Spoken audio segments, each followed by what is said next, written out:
Sitting commissioner को गृह मंत्री के खिलाफ आरोप लगाता है। लेकिन ये जो बार बार सुबह से बताया जा रहा है कि उन्होंने नैतिकता के ग्राउंड पे इस्तीफा दिया, नैतिकता है नहीं। नैतिकता होती तो पत्र के बाद ही इस्तीफा होता। ये टेक्निकल इस्तीफा है। टेक्निकल इसलिए क्योंकि हाईकोर्ट में जो एप्लीकेशन लगी है वो ये कहती है कि गृह मंत्री, सिटिंग गृह मंत्री के खिलाफ फेयर इंक्वायरी के लिए सीबीआई चाहिए। तो इन्होंने इस्तीफा दिया। अब ये कह रहे हैं हम गृह मंत्री नहीं हैं, अब सीबीआई की जरूरत नहीं है। इस प्ली के साथ एक सर्वोच्च न्यायालय में जाएंगे।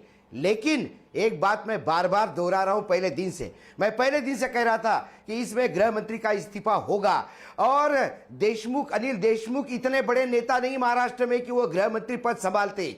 वो एक पपेट थे वो शरद पवार और पूरे परिवार के हाथ में। और जो नीचे से 100 करोड़ रुपए होते, वो 100 करोड़ रुपए संतरी से लेके मंत्री और मंत्री से लेकर पार्टी तक जाता था पैसा।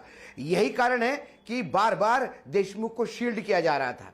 लेकिन सीबीआई की इंक्वायरी ने सबके पेच ढीले कर दिए। सबको पता है सीबीआई केंद्र सरकार के हाथ में खेलेगी तो इसमें पूरी तरह से कईयों को रगड़ा दिया जाएगा। अब सीबीआई को बचने के लिए एक ही रास्ता निकलता है कि आप इस्तीफा दे दीजिए और सर्वोच्च न्यायालय में कहिए कि फेयर इंक्वायरी हो जाएगी, महाराष्ट्र सरकार ही करेगी, वो हाईकोर्ट के जज ही करेंगे साहब, क्योंकि अब मैं गृह मंत्री नहीं हूं। यदि मोरालिटी होती तो पहले दिन ही देते। महाराष्ट्र में शायद महाराष्ट्र की जनता का यह दुर्भाग्य है कि सत्ता का मक्खन खाने के लिए जब अलग अलग लोग इकट्ठा होते हैं। मैं आपको बताता हूं, ये जो गाना गाया आपने, ये गाना तो रोज बजना चाहिए महाराष्ट्र में। ये महाराष्ट्र का एंथम हो गया है, क्योंकि इनको इकट्ठा साथ नहीं आना था, लेकिन इकरार करते करते प्यार हो गया और ये सत्ता का मक्खन खाने के लिए सब पार्टियां इकट्ठा हुई है। इसलिए मैं कहता हूं कि ये दुर्भाग्य है महाराष्ट्र की जनता का। यहाँ पे जो महिला के अत्याचार के ऊपर केस होता है, लेकिन वो 10 दिन तक मुख्यमंत्री वो बना रहता है, फिर उसका इस्तीफा होता है बीजेपी जब प्रेशराइज करती है। एक महिला अधिकारी अपने आप को आत्महत्या कर लेती है, शूट कर लेती है अपने सर्विस रिवॉल्वर से, क्योंकि बड़े अधिकारी उसका शोषण कर रहे थे। उसके ऊपर भी आज कुछ नहीं हो रहा है महाराष्ट्र में। महाराष्ट्र में करप्शन, व्यभिचार, भ्रष्टाचार चरम पे है। अपनी बात को रखा। अब मैं रुक करना चाहता हूं महेश तपासे का। महेश तपासे, पॉलिटिक्स जो ना कराए, लेकिन भारतीय राजनीति के इतिहास के अंदर ऐसा ये घटनाक्रम है जहां पर आउटगोइंग कमिश्नर आरोप लगाता है सिटिंग होम मिनिस्टर पर और एनसीपी बचाव करने के लिए आती है। और सिर्फ एनसीपी बचाव करने नहीं आती, शरद राव पवार साहब बचाव करने के लिए आते हैं, जिनका इस देश की राजनीति में बहुत बड़ा कद है। क्या आपको लगता नहीं है ये political embarrassment is a smaller word, बहुत छोटा शब्द होगा, ये जो कुछ हुआ है?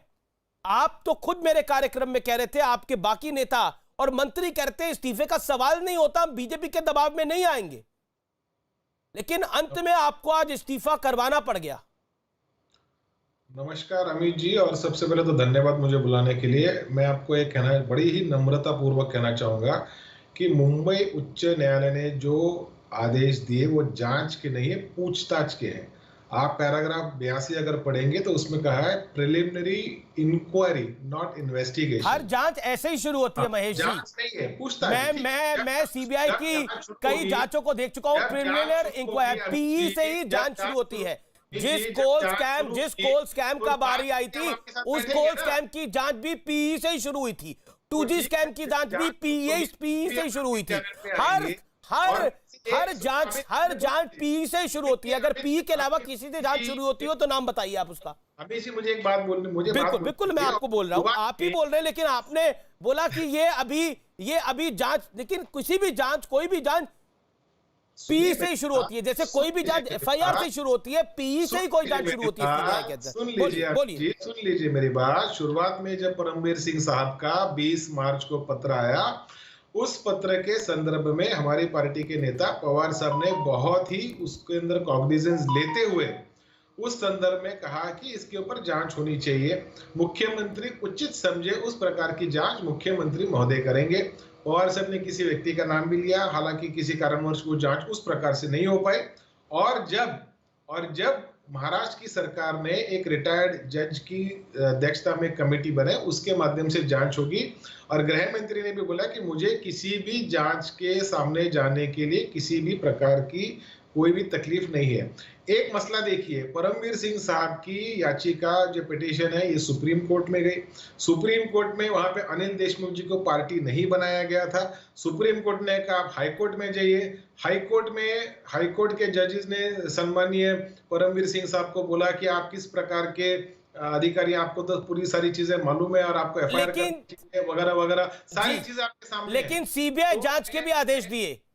हाँ, लेकिन वो एक चीज देखिए कि वो जयश्री पाटिल जी जो है, एडवोकेट जयश्री पाटिल जी, उनकी याचिका को क्लब करते हुए इस प्रकार के आदेश दिए गए और मेरे अशोक जी भी यही चीज एक्सेप्ट करेंगे। लेकिन एक बात मैं मानता हूँ, आदेश दिए गए हैं। एक बात मैं मानता हूँ कि सीबीआई की पूछताछ के आदेश दिए गए हैं और जैसे ही इसको आप माने ना माने ये सत्य है। और दूसरी बात देखिए, कान को इधर से पकड़े या उधर से पकड़े, पकड़ा कान ही जा रहा है।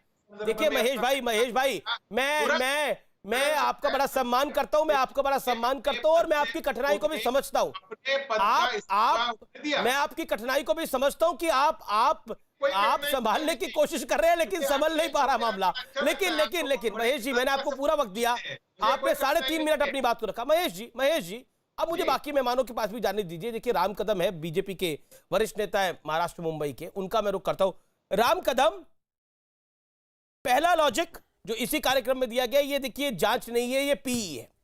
दूसरा पॉइंट, क्या आपको लगता है कि 100 करोड़ का ये पहला शिकार था, यानी पहला विकेट था जिसको आज हमने नाम दिया है, या फिर आपके लिए असली विकेट तब होगा जब सरकार गिर जाएगी? यही आरोप है आप लोगों पर। अमित जी, इस मंथना के आरंभ में कुछ तर्कों के आधार पर कुछ बिंदुओं की ओर आपका ध्यान में आकृष्ट करना चाहूँगा। यहाँ पर सरकार की ओर से प्रवक्ता के रूप में जो अपनी भूमिका दलील रख रहे हैं, वे उस पुरानी कहावत को याद दिलाते हैं कि ऊपर से गिरे तब भी बंदर कहता है कि हमारी टांग अब भी ऊपर है। न्यायपालिका ने करारा तमाचा महाराष्ट्र की इस वसूली सरकार को लगाया है। 52 पन्ने के फैसले में न्यायपालिका कहती है कि महाराष्ट्र सरकार के द्वारा, पुलिस के द्वारा ये जांच, जो भी कहे उसको नाम कुछ भी दो, जांच ही होती है, वह सीबीआई के द्वारा की जाए, महाराष्ट्र सरकार के द्वारा, पुलिस के द्वारा न हो। तब जाकर के सरकार के नेता मंत्री कहते हैं कि ये तो हम नैतिकता के आधार पर दे रहे हैं। इनकी नैतिकता पिछले 1.25 महीने से कहाँ खो गई थी? कौन सी कुंभकर्ण की निद्रा में थी? अचानक से आज जाग उठी नैतिकता। शरद पवार जी स्वयं 24 घंटों के अंतराल में 2 बार प्रेस वार्ता करते हैं। पहली प्रेस वार्ता में कहते हैं कि देशमुख जी की इस्तीफे की बात, उसका फैसला महाराष्ट्र के मुख्यमंत्री करेंगे।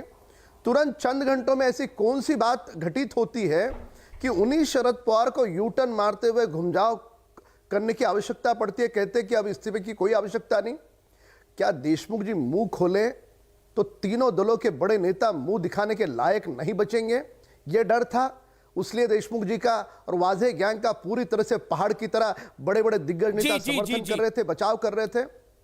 पूरी तरह से स्पष्ट है यह सरकार आपराधिक मामलों में लिप्त है। और जिस कमेटी की बात करते हैं, चांदीवाल कमेटी की, उसको क्या कहा गया?